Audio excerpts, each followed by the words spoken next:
Part 2. Part 2. A disturbing discovery. The next morning, Aaron returned to the village. His recordings were clear, and the whispers sounded too structured to be mere wind. Excited by his findings, he decided to dig deeper into the tree's history. At the village temple, the elderly priest reluctantly shared a faded manuscript.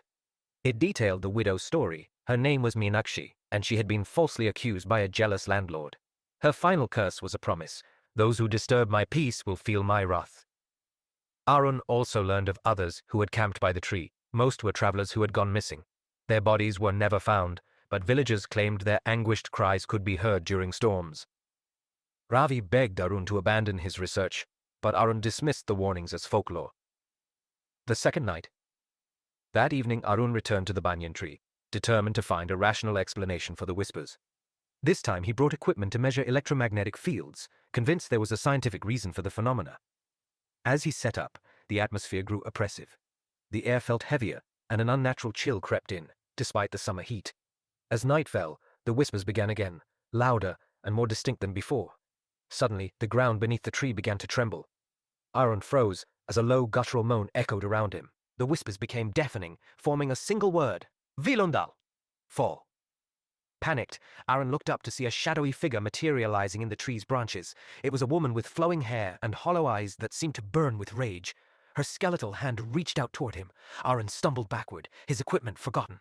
The figure's voice boomed: "You dare disturb my slumber?" In blind terror, Aaron ran. He didn't stop until he reached Ravi's house, where he collapsed, gasping for air. The aftermath. The next morning, Aaron woke to find strange bruises on his arms, as if someone had gripped him tightly. He decided to leave Tiruvadi immediately, his skepticism shattered. Before he left, Ravi's grandfather warned him, "You've been marked. The spirit won't rest until you do what she asks." Haunted, Aaron returned to Chennai, but the whispers followed him. He heard them in his apartment, in crowded streets, even in his dreams. Each time, they grew louder, urging him to return to the banyan tree. Desperate, Aaron revisited Tiruvadi a month later.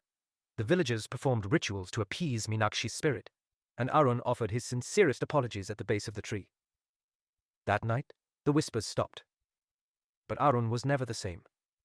He abandoned his research and moved abroad, unable to shake the feeling that Meenakshi's curse had left a permanent mark on his soul. Epilogue. To this day, the banyan tree in Tiruvadi remains untouched. The villagers warn outsiders to respect it, for those who don't may find themselves haunted by whispers that never fade.